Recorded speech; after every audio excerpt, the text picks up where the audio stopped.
कुछ लोग कहते हैं साथियों बगैर घूस के नौकरी नहीं मिलती, लेकिन हमारा मानना है कि यदि आपके पास ज्ञान है तो नौकरी आपके पास भाग कर आएगी। आप घूस क्यों देते हैं? आप घूस क्यों देते हैं? क्योंकि आप असमर्थ हैं। यदि आप हर प्रश्नों का उत्तर देने का सामर्थ्य रखते हैं, फिर आपसे कोई 1 रुपया मांग ले तो बताना। अब आपके पास ज्ञान नहीं है, उस ज्ञान की सीमा को पार करने के लिए तो कुछ तो प्रयास करते होंगे आप।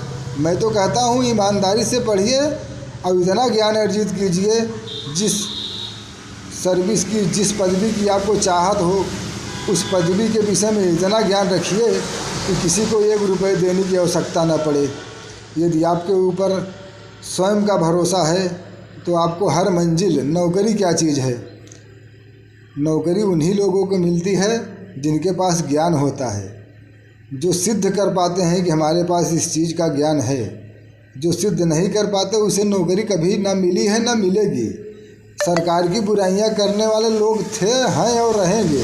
सरकारें चाहे जिसकी आएंगी, लेकिन 100% नौकरी किसी को कोई नहीं दे पाएगा, क्योंकि वो 100% लोगों में योग्यता ही नहीं है ना।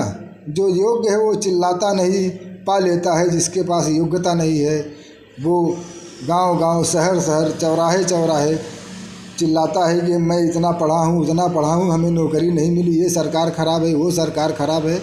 ऐसा कुछ नहीं साथियों। योग्यता यदि आपके अंदर है तो आप पाने की इच्छा मत रखिए, छीन लीजिए, छीन। और आपको सरकार कोई भी होगी देगी ज़रूर। मैं तो कहता हूँ कंपटीशन तोड़ने वाले बच्चों को नौकरी आगे पीछे लेकर लोग टहल रहे हैं कि हमारे यहाँ काम करो, आओ आपको ये पदवी देता हूँ। जब ज्ञान ही नहीं है तो नौकरी क्या करोगे? ज्ञान, कंपटीशन तोड़िए, प्रश्नों का उत्तर दीजिए। डिग्रियाँ बड़ी बड़ी हैं, आता कुछ नहीं है। मैं तो समझता हूँ आज के ज़माने में 80% लोग शुद्ध नाम नहीं लिख सकते हैं, शुद्ध नाम नहीं लिख सकते हैं, डिग्रियों की वैल्यू नहीं बता सकते हैं, और बातें करते हैं कि मैंने इतनी डिग्रियाँ ली, उतनी डिग्रियाँ ली। कुछ नहीं, ये सब झूठा आश्वासन है। मैं तो कहता हूँ जिनको ज्ञान नहीं है वो कोई छोटा मोटा व्यवसाय कर ले, नौकरी के चक्कर में ना पड़े, क्योंकि उन्हें मिलेगी ही नहीं।